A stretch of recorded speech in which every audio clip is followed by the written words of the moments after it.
अल्हम्दुलिल्लाहि रब्बिल आलमीन वल आक़िबतु लिल मुत्तक़ीन वस्सलातु वस्सलामु अला रसूलिहिल करीम अम्मा बाद फ़अऊज़ु बिल्लाहि मिनश शैतानिर रजीम बिस्मिल्लाहिर रहमानिर रहीम इक़रा बिस्मि रब्बिकल्लज़ी ख़लक़ ख़लक़ल इंसाना मिन अलक़ इक़रा व रब्बुकल अकरमुल्लज़ी अल्लमा बिल क़लम अल्लमल इंसाना मा लम यअलम सदक़ल्लाहुल अज़ीम व सदक़ रसूलुहुन नबियुल करीम व नहनु अला ज़ालिका लमिनश शाहिदीन व शाकिरीन वल्हम्दुलिल्लाहि रब्बिल आलमीन। आगाज़ गुफ्तगू से पेशतर बेहतर व मुनासिब है कि हम और आप मिलकर अक़ीदत व मोहब्बत के साथ बारगाह रिसालत इमाम सल्लल्लाहु अलैहि वसल्लम में हदिया दुरूद व सलाम पेश करने की सआदत हासिल करें और मोहब्बत के साथ पढ़ें। अल्लाहुम्मा सल्ली अला सय्यिदिना शफ़ीअना हबीबना नबिय्यना मौलाना मुहम्मदिन बारिक सल्लम अलैहि सलातु व सलाम अलैका या रसूलल्लाह सल्लल्लाहु तआला अलैहि व आलिहि वसल्लम। हज़रात मुहतरम, ये मोहब्बत की महफ़िल है जिसमें हम और आप शिरकत की सआदत हासिल किए हुए हैं। आप अपने माथों की निगाहों से देख रहे हैं कि मिंबर नूर पे उलमा इकराम की बड़ी तादाद मौजूद है। मिंबर रसूल पे अहले इल्म भी हैं और अहले नज़र भी हैं। आप तमामी हज़रात को मुबारकबाद पेश करता हूँ कि आप हज़रात ने अपना कीमती वक्त निकाल कर आज की इस महफिल को दिया। अल्लाह तबारक व तआला आप सबको कबूल फरमाए, आज की इस महफिल को कबूल फरमाए, हम सब की मेहनत को कबूल फरमाए। मैं अहले स्टेज की दुआएं चाहता हूँ। मैं सबसे पहले ये बताऊँ कि मैं तकरीर के गर्ज से नहीं आया, ये आप लोगों की मोहब्बत है। अतीकुर रहमान साहब हैं, शफीकुर रहमान साहब वगैरह हैं। मेरी ख्वाहिश थी कि मैं सैयद शाह मोहम्मद कादरी साहब अली रहमा के यहाँ जाऊँ, हाज़िरी दूँ। अल्लाह तबारक व तआला ने मेरी ख्वाहिश को कबूल फरमाया और आज की शब में हमें और आपको यकजां और इकट्ठा फरमाया। बड़ी खुशी की बात है कि मुझे आपसे हम कलाम होने का शर्फ हासिल हुआ और उलमा इकराम की बड़ी तादाद है। मेरे लिए फ़ख्र की बात है कि उलमा इकराम के बीच में कुछ कहने का मौका मिला मुझे। मैं चंद बातें अर्ज़ करके आपसे रुखसत हो जाऊंगा।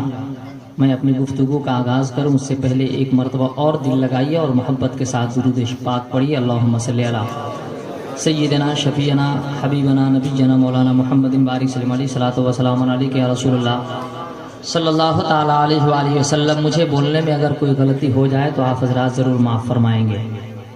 हज़रात मोहतरम, ये महफ़िल सीखने और सिखाने की है। यहाँ हमें और आपको सीखना है। चंद बातें जो अर्ज़ करना चाहता हूँ उसे आप गौर से सुन लें और पसंद आए तो अपनी दुआओं से नवाजेंगे। पूरी दुनिया आपके नज़रों के सामने है और अल्हम्दुलिल्लाह आप हालात से भी वाकिफ़ हैं। हमें और आपको चाहिए कि हम अपनी आँख खोल कर ज़िंदगी गुजारें, बेदार होकर ज़िंदगी गुजारें। पीछे जो हज़रात गुफ्तगू फरमा रहे उनसे गुजारिश है कि थोड़ी देर के लिए खामोश हो जाएं।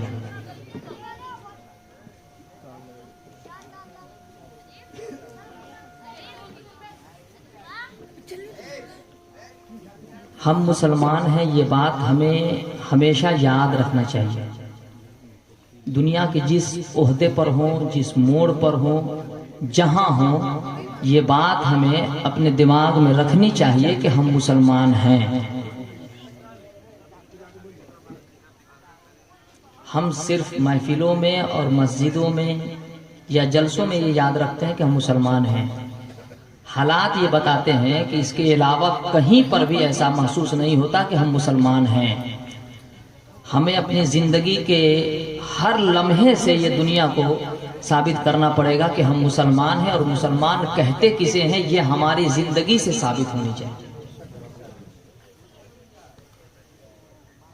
इंसान के लिए ज़रूरी है कि वो इल्म हासिल करे, करने के लिए भी और वो इल्म हासिल करे बचने के लिए भी।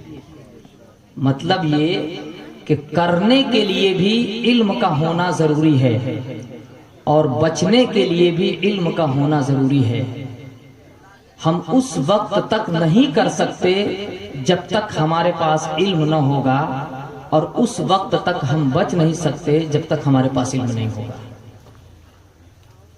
ये दोनों बातें हमारे लिए जरूरी है, और दोनों मसले का हल एक ही बात में है, और वो ये है कि हम इल्म हासिल करें। इल्म के बगैर इंसान की जिंदगी अधूरी है, इंसान अंधकार में है, इंसान अंधेरे में है। बल्कि ये कह लें कि जिसके पास इल्म नहीं है वो चलता फिरता मुर्दा है। इल्म न होना, इंसान अपने वजूद को भी नहीं पहचान सकता, फिर हुकूक को कहां से पहचानेगा। और जब हुकूक अपने अपने घर वालों के, अपने पास पड़ोस के हुकूक को हम नहीं समझ सकते तो हुकूकुल्लाह को कहां से समझेंगे। और दोनों समझने के लिए जरूरी है कि हम इल्म हासिल करें। पूरी दुनिया जो तरक्की याफ्ता ममालिक हैं, उनके पीछे के रीजन को आप देखेंगे तो आप पाएंगे उनके तरक्की के पीछे इल्म का ही हाथ रहा है। पैसों से इंसान तरक्की नहीं कर सकता। बिल्डिंगें हों, इमारतें हों, खूबसूरत मकानात बनाए जाएं, उससे आप तरक्की नहीं कर सकते। आपके तरक्की के पीछे जो राज है, उस राज का नाम है इल्म। मैं ये नहीं कहता कि सिर्फ इल्म दीन सीखिए। इल्म दीन इतना जरूरी है सीखना कि हम अपने जिंदगी के मसाइल को हल कर सके, फराइज व वाजिबात, सुनन व मुस्तहबात को आसानी से समझ सके, पाकी नापाकी वगैरह वगैरह को हम समझ सके। इतना तो सबके लिए जरूरी है। आपको याद होगा, आपने सुना भी होगा कि एक मकाम पे प्यारे आका सल्लल्लाहु अलैहि वसल्लम ने इरशाद फरमाया कि तुम इल्म हासिल करने के लिए अगर चीन जाना पड़े तो जाओ, लेकिन इल्म हासिल करो। हुजूर ने ये बात जब कही थी, उस वक्त से अब तक कई सौ साल गुजर गए, अंदाजा है आपको? इसका यह मतलब है कि उस जमाने में भी चीन में इल्म याफ्ता लोग ज्यादा थे, और आज उसके तरक्की के पीछे का कारण आप तलाश करेंगे तो आपको पता चलेगा कि इल्म ही है जो पूरी दुनिया पर वो अपने इल्म के बलबूते, इल्म की ताकत की वजह से पूरी दुनिया पे वो छाए जा रहे हैं। और हम वो थे जो पूरी दुनिया पे छाए थे, और धीरे धीरे नहीं, बड़ी तेजी से, तकरीबन 80-90 साल का रिकॉर्ड उठा के देख लें आप, तो हम इतना पीछे चले गए, इतना पीछे चले गए कि हमें पता ही नहीं चला। आज सरजमीन हिंद पर तकरीबन हमारी तादाद 14% है। आप आंकड़ा देखेंगे तो आपको पता चलेगा कि 14% जो मुसलमान है सरजमीन हिंद पर, उसमें सिर्फ और सिर्फ 4% मुसलमान पढ़े लिखे मिलते हैं। जिस कौम के लोग 14% में 10% जाहिल हो, उस कौम की हालत का क्या कहा। चीन जाना पड़े तो जाओ, लेकिन तालीम हासिल करो, इल्म हासिल करो। क्या हमने किया? आज इल्म हासिल करना इतना आसान है हमारे यहाँ कि जिसका जवाब नहीं, फिर भी हम इल्म हासिल नहीं करते।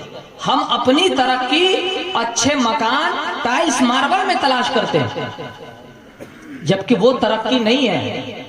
पैसा हो जाना तरक्की नहीं है। अगर इल्म नहीं है तो आप मोहताज हैं, आप मुफलिस हैं, आप लाचार हैं, आप बेबस हैं। मैंने देखा है बड़े बड़े सेठों को दौलत दुनिया भर की मौजूद है, पर एक इल्म वाला गरीब शख्स है, उसके दरवाजे पर वो घुटना टेके खड़ा है, क्योंकि उसे इल्म की रोशनी चाहिए। और मेरे नबी ने एक मकाम पर इरशाद फरमाया, इल्मुन नूर, इल्म रोशनी है, जिसके पास रोशनी नहीं वो अंधकार में है। जिसके पास रोशनी नहीं वो अंधकार में है। ये बातें मैं आपको ताना देने के लिए नहीं, बल्कि ये बातें सुना रहा हूं इसलिए कि अब भी वक्त है। सुबह का भूला शाम को अगर लौट कर चला है उसे भूला नहीं कहते। अब भी वक्त है, सारा काम काम धाम छोड़कर अब तालीम के मैदान में निकल पड़ो। इसके अलावा हमारे पास कोई चारा नहीं है। दुनिया भर का इल्म हासिल करो, ज्यादा से ज्यादा खर्च करना हो तो मकानात पे नहीं, इमारतों पे नहीं, बिल्डिंगों पे नहीं, जमीन जायदाद पे नहीं, जमीन खरीदने के लिए नहीं, बल्कि तालीम पे खर्च करना हो और पैसे कम पड़ जाए तो जमीन बेचकर तालीम पे खर्च। एक बात मुझे हमेशा चुभती है, मैं अपने मोहल्ले में, अपने गांव पर, मैं खेत में था और मेरे वाली साहब मेरे साथ में थे। हमारी मोहल्ले के एक शख्स का नाम है अदालत सिंह, समझ रहे हैं? मैं खेत में था, मेरे वाली साहब भी मरहूम साथ में थे। उन्होंने दौराने गुफ्तगू उनके लड़के के बारे में सवाल कर लिया मेरे वाली साहब ने। उन्होंने पता है क्या जवाब दिया? उन्होंने इसी लहजे में जवाब दिया कि भैया जितनी जमीनें थी खेत की मैंने गिरवी रख दी है बच्चे को पढ़ाने के लिए। वो मकान नहीं बनाया, जमीन नहीं खरीदा, बल्कि वो ये कह रहा है कि मैंने अपने बेटे को पढ़ाने के लिए सारी जमीनें जो खेत की थी वो गिरवी रख दी है। तो मेरे वालिद साहब ने मुस्कुराते हुए कहा कि अभी पढ़ाई कितने दिनों की बाकी है? उसने कहा कि 1-1.5 महीने की और बाकी रह गई है। मेरे वालिद साहब ने कहा तो फिर क्या है? 1.5 महीने के बाद जब आपका वो प्रोडक्ट तैयार होकर आएगा, जितनी जमीन आपने गिरवी रखी है उससे ज्यादा जमीन वो खरीद कर आपको दे देगा। और आज भी आप जाएं देखें कि पूरे मोहल्ले में सबसे खूबसूरत मकान उसी व्यक्ति का है जिस व्यक्ति ने अपने बेटे को पढ़ाने के लिए सारी जमीनें गिरवी रख दी। आपको पता है कि किसी भी कौम को तबाह बर्बाद करने के लिए बम बारूद और मिसाइल की आवश्यकता और जरूरत नहीं है, बल्कि जिस कौम को तबाह करना हो, बर्बाद करना हो बगैर मिसाइल बम बारूद के, उस कौम के दरमियान से निजामे तालीम के मेयार को गिरा दिया जाए और उस कौम के बच्चे, तलबा और तालिबात को एग्जामिनेशन हॉल में नकल करने की इजाजत दे दी जाए, वो कौम खुद ही तबाह हो जाएगी। कोई कौम काटने और मारने से खत्म नहीं होती। अगर मारने काटने से कोई कौम खत्म हो सकती है तो आपसे मेरा सवाल यह है कि पूरी दुनिया मिलकर यह प्रयास कर चुकी है कि दुनिया से मच्छरों और खटमलों को खत्म कर दिया जाए। क्या मच्छर खत्म हो गए? आज भी पूरी दुनिया में बेशुमार मुर्गियां कटती हैं, बकरे कटते हैं, क्या ये खत्म हो गए? नहीं। तो काटने और मारने से कोई खत्म नहीं होती, कोई कौम खत्म नहीं होती। मच्छर खत्म नहीं हो सका तो कोई कौम खत्म हो। लेकिन जिस कौम को बर्बाद करना हो उस कौम के दरमियान से निजाम तालीम को दरहम बरहम कर दिया जाए, वो कौम खुद ही तबाह हो जाएगी। क्योंकि जो कौम पढ़ेगी नहीं और किताब खोल कर नकल करके इम्तिहान पास कराएगी, जब ऐसे डॉक्टर समाज में जाएंगे तो मर्ज का इलाज तो नहीं होगा बल्कि मरीज हॉस्पिटल में जाकर मरेंगे। जब ऐसे इंजीनियर बनकर हमारे समाज में आएंगे तो जमीन के हल्के फुल्के जलजले झटके में मकान जमीन पर गिर पड़ेंगे। ऐसे मईशतदान जब हमारे बीच आएंगे तो हमारी दौलतें तबाह होंगी। जब ऐसे मजहबी रहनुमा आएंगे हमारे दरमियान में तो इंसानियत खतरे में होगी। और जब ऐसे जज आएंगे समाज में तो इंसाफ का कत्ल होगा। मेरे दोस्तों, अच्छे समाज के लिए जरूरी है कि उस समाज का मजहबी रहनुमा बेहतर हो, उस समाज का डॉक्टर बेहतर हो, उस समाज का इंजीनियर बेहतर हो, उस समाज का मईशतदान बेहतर हो, उस समाज का जज बेहतर हो, तब जाकर के एक अच्छे समाज का निर्माण होता है। हमारे पास है, हमारे पास ढंग के डॉक्टर हैं, इंजीनियर हैं, बताओ प्रोफेसर, लेक्चरर कहां है?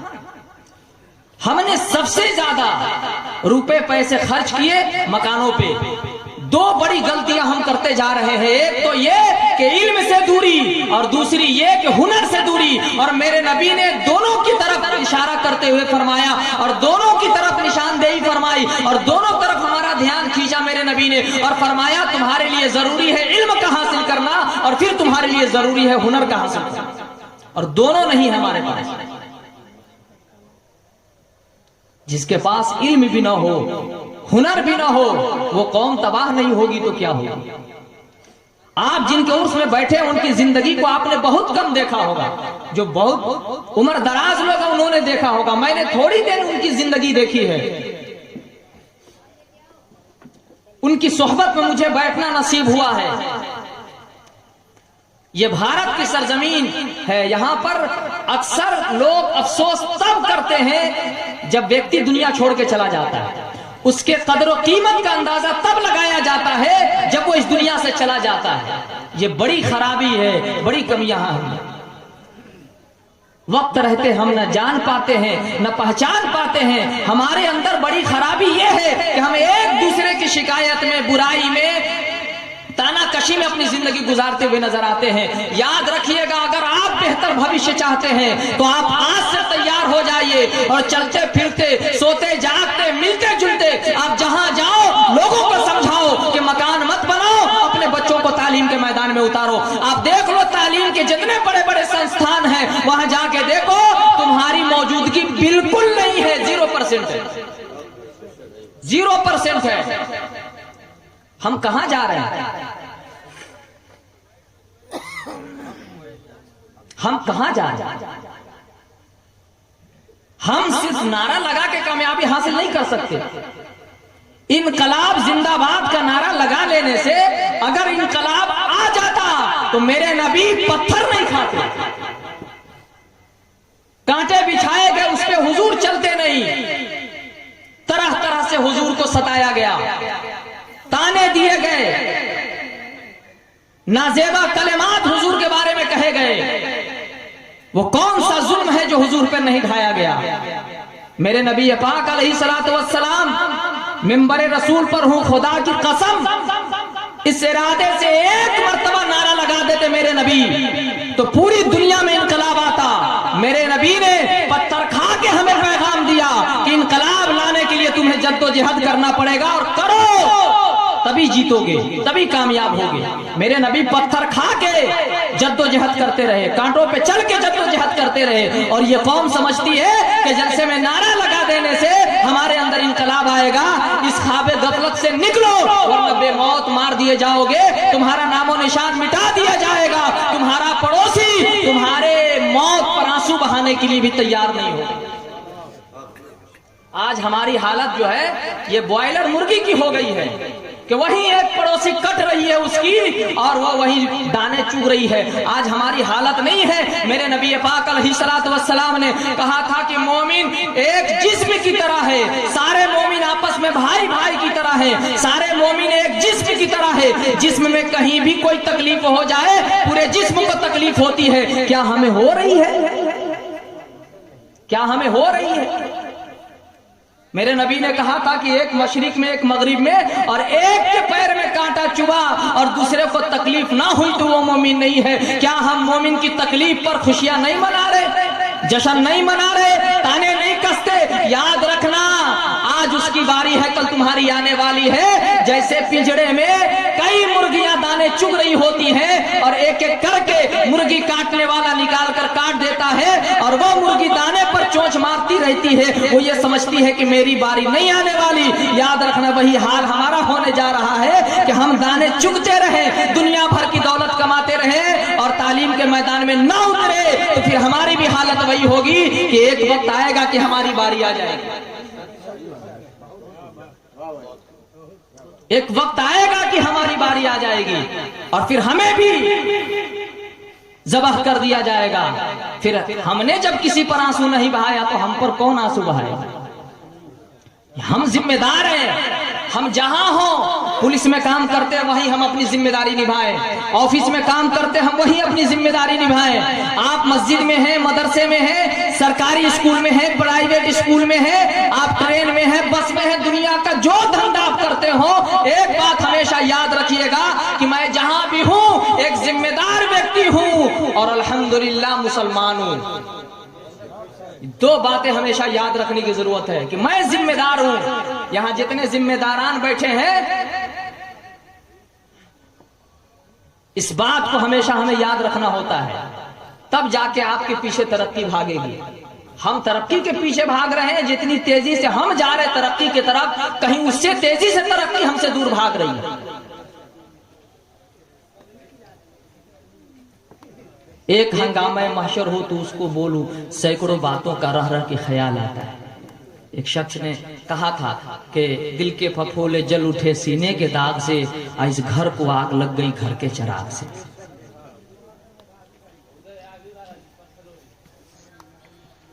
तालीम इतना जरूरी है, इतना जरूरी है कि बगैर तालीम के इंसान जिंदगी गुजार ही नहीं सकता। बगैर तालीम की जिंदगी जानवरों की गुजर सकती है, इंसानों की नहीं। समझ रहे? बगैर तालीम के जिंदगी जानवरों की गुजर सकती, इंसानों की नहीं। शक्लो सूरत में और बाकी जिंदगी में देख लें, आप खुद मुआयना कर लें और अपने आमाल का मुहासबा करें। ये तय करें कि दुनिया जमीन बेच बेच कर अपने बच्चों को पढ़ाती है और हम जमीन खरीदने के चक्कर में बच्चों को नहीं पढ़ाते। एक प्रोफेसर साहब से एक गांव के अमीर ने कहा कि प्रोफेसर साहब, आप रिटायर हो गए और आपने अपने बच्चों के लिए कोई मकान नहीं बनाया। आप पढ़े लिखे तो हैं पर बेवकूफ नहीं मालूम पड़ते। आप बेवकूफ नहीं है। कहा कैसे? कहा इतना पैसा आपको मिला रिटायरमेंट का और आपने अपने बच्चों के लिए मकान वगैरह नहीं बनाया। प्रोफेसर साहब ने कहा कि इसका जवाब अभी तो नहीं, कुछ वक्त गुजर जाने दो, फिर इसका जवाब तुम्हें मिलेगा। वो शख्स दौलत कमा के बच्चों के लिए मकान बनाता था, बच्चों के बेहतर भविष्य के लिए अच्छे मकान का निर्माण करता था। और प्रोफेसर साहब अपने बच्चों के अच्छे भविष्य के लिए मकान का नहीं बल्कि बच्चों का ही बेहतर निर्माण कर रहे। एक वक्त आया कि प्रोफेसर साहब का लड़का जब अच्छे ओहदे पर गया पढ़ लिख करके, कामयाब हो गया, तब उस गांव के अमीर को उन्होंने बुलाया और बुला के फरमाया, ये बताओ कि पढ़ लिख के बेवकूफ मैं हूं या तुमने उस दिन अगर ये दौलत मकान पर नहीं बच्चों पे खर्च किया होता तो आज तेरे पास एक मकान नहीं बल्कि इसके अलावा भी मकान होते। मैंने उस दिन मकान न बना के बच्चों के बेहतर भविष्य को बनाया, इनके जिंदगी को बेहतर किया। आज मेरा बेटा इस लायक है कि दुनिया के जिस गोशे में कदम रख देता है मकान वही मौजूद होता है और कामयाबी वही कदम चूमती है। अब बताओ कि पढ़ा लिखा बेवकूफ मैं या अमीर बनकर के बेवकूफ तू बेवकूफ की मैं? अब उसके पास कोई जवाब नहीं है। आज तो हालत ये हो गई है कि उलमा अगर कहीं खामोश हो जाए तो ये आवाम जाहिल समझने लगती है। जैसे प्रोफेसर साहब को वो ताना दे रहा था अमीर, इल्म रोशनी है। ये बात मैं नहीं कह रहा हूं, मेरे नबी ने कहा है। मैं झूठा हो सकता हूं, दुनिया झूठी हो सकती है, मेरे नबी की बात एक भी झूठी हुई?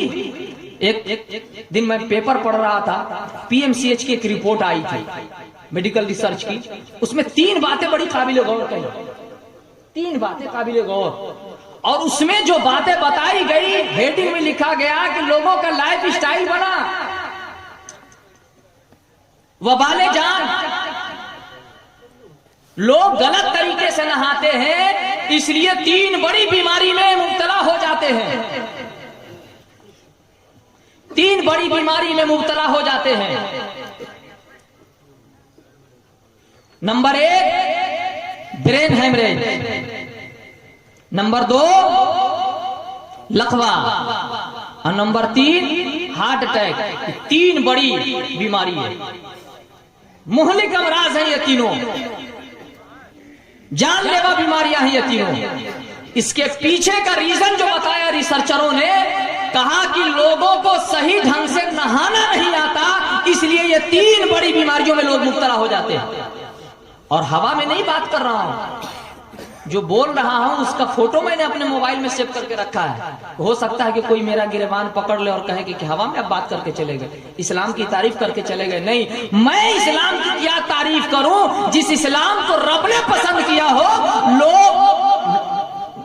मैं इस्लाम की क्या तारीफ करूं जिस इस्लाम को लोगों ने नहीं रब ने पसंद किया हो।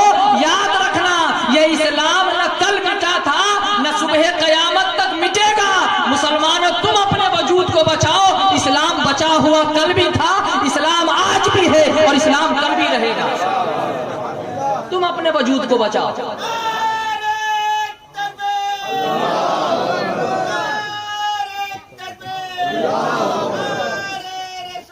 कई डॉक्टरों ने रिसर्च की इस पे, उसमें कहा लोगों को सही ढंग से नहाना नहीं आता।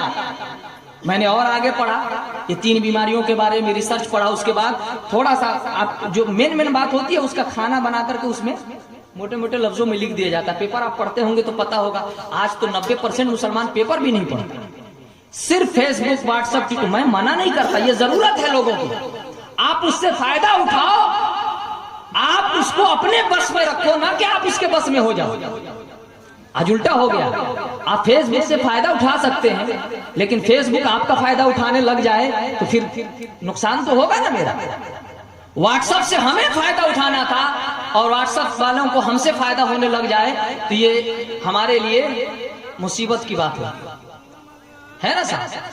मैं मना नहीं करता, आप चलाओ, ये जरूरत है, लेकिन आप फायदा उठाने के लिए चलाओ ना।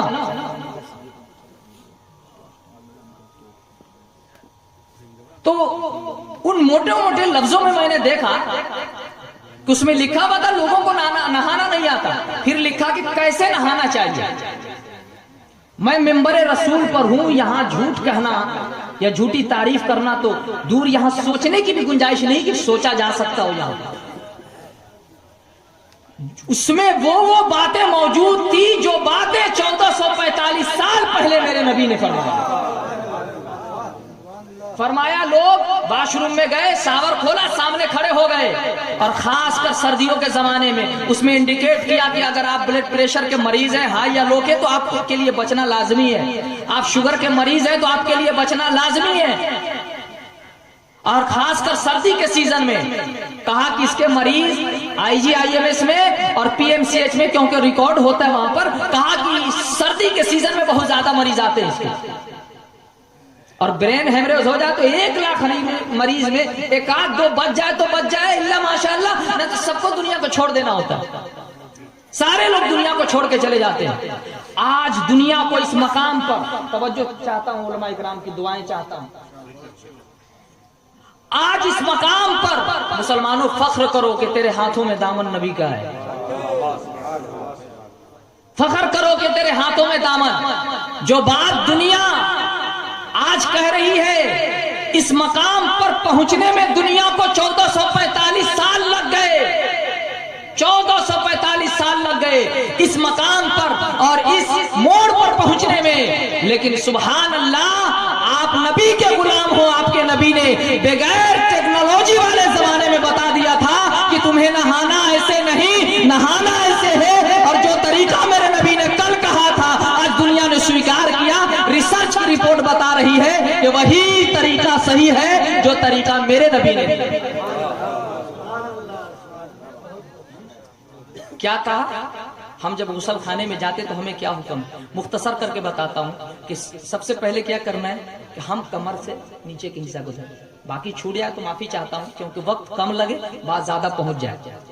नंबर 1। उसके बाद कहा कि आप बॉडी के 1 साइड है, दाहिने साइड में आप पहले पानी डालें, फिर बाएं साइड में डालें, उसके बाद सर पे डालें, ठीक है। और रिसर्च रिपोर्ट में भी यह बात दर्ज की गई कि लोग सबसे पहले पानी सर पे डालते हैं, जबकि नहाने का सही तरीका यह है कि पहले पैरों को धोएं, फिर उसके बाद एक अंग को धोए, उसके बाद दूसरे अंग को धोए, उसके बाद सर पे पानी डाले।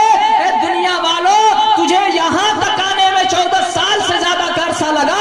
हम गुलामाने मुस्तफा को 1400 साल पहले से ये बात पता है और खबर है, क्योंकि खबर देने वाला, बताने वाला, राह दिखाने वाला कोई और नहीं, नबी आखिरुज़्ज़मा सल्लल्लाहु अलैहि वसल्लम है।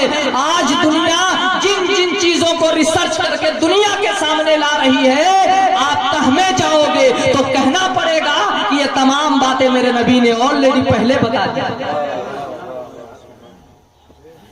जरा सोचे तो, मैंने इशारा किया इसे कि दुनिया को यहां तक आने में इतना लंबा समय लग गया। एक पीजीआई की रिपोर्ट मैं बताता हूं, उसका हेडिंग लिखा कि बड़ी तेजी से बढ़ रहे हैं कोलन कैंसर के मरीज। कोलन कैंसर समझ रहे हैं आप किसको कहते हैं? बड़ी आंत के कैंसर। उसमें भी लिखा हेडिंग में, उसके बाद एक लाइन लिखा, उसमें लिखा कि लाइफ स्टाइल बना लोगों के लिए वबाले जान। उसके बाद सारा मैटर लिखा, और मैटर लिखने में क्या क्या लिखा, कहा कि लोगों को खाना नहीं आता। क्या खाना नहीं आता?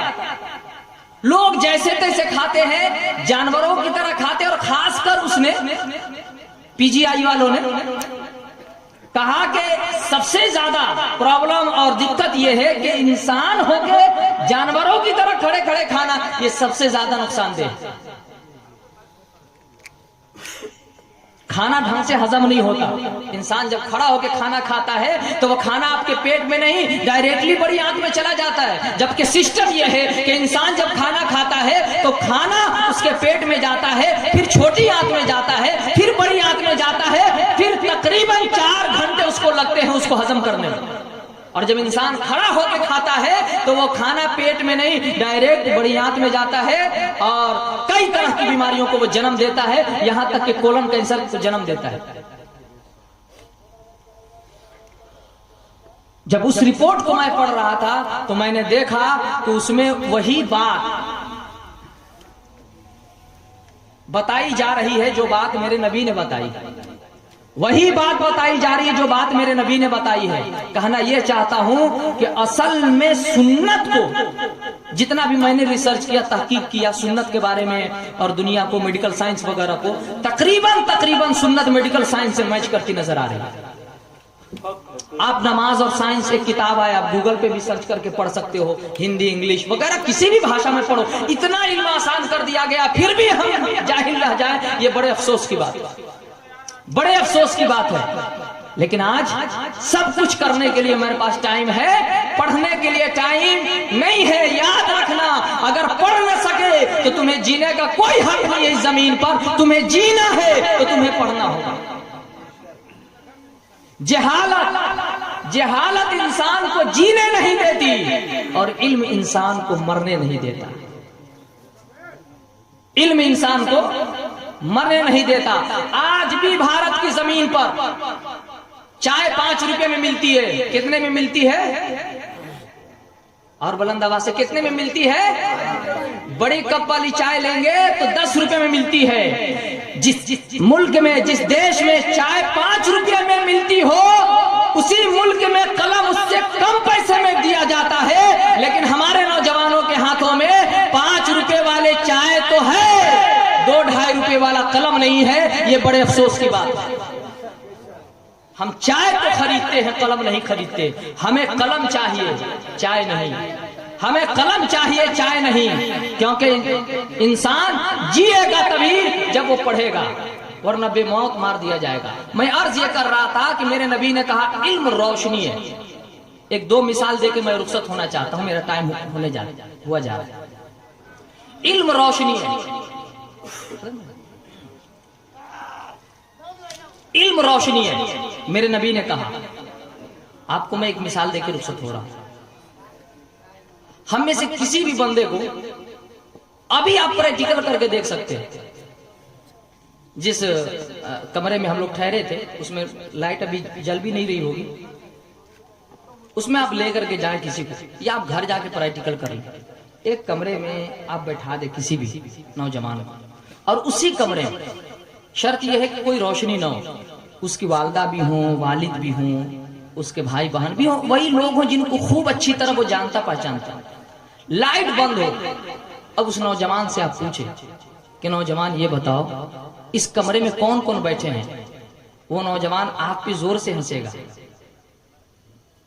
और हंस के कहेगा कि हजरत, या तो आप खुद बेवकूफ हैं, पागल हैं, या नहीं तो आप मुझे पागल समझते हैं। आप कहेंगे क्यों? कहा इसमें वही लोग हैं जिनको तू जानता भी है, खूब पहचानता भी है। वो नौजवान कहेगा मैं बता दूंगा, पहले रोशनी तो जलाओ। रोशनी तो लाओ, बल्ब तो जलाओ।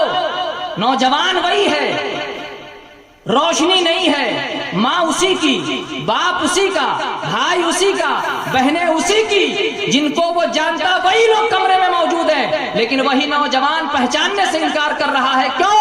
क्योंकि रोशनी नहीं है। जैसे ही रोशनी जला दी गई, वो नौजवान कहता है मेरी वालिदा है, ये मेरे वालिद हैं, ये मेरे भाई है, ये मेरी बहनें हैं, वगैरह वगैरह। मैं पूछना चाहता हूँ कि नौजवान 2 मिनट पहले तू बताने से इनकार कर रहा था, पहचानने से इनकार कर रहा था, मानने से इनकार कर रहा था। 2 मिनट बाद क्या कारण है कि तू वही है, व्यक्ति सामने वही है, अब तू बता रहा है। वो नौजवान कहेगा कि पहले अंधेरे में था इसलिए पहचानने से इनकार कर दिया, अब रोशनी हो गई है इसलिए बता।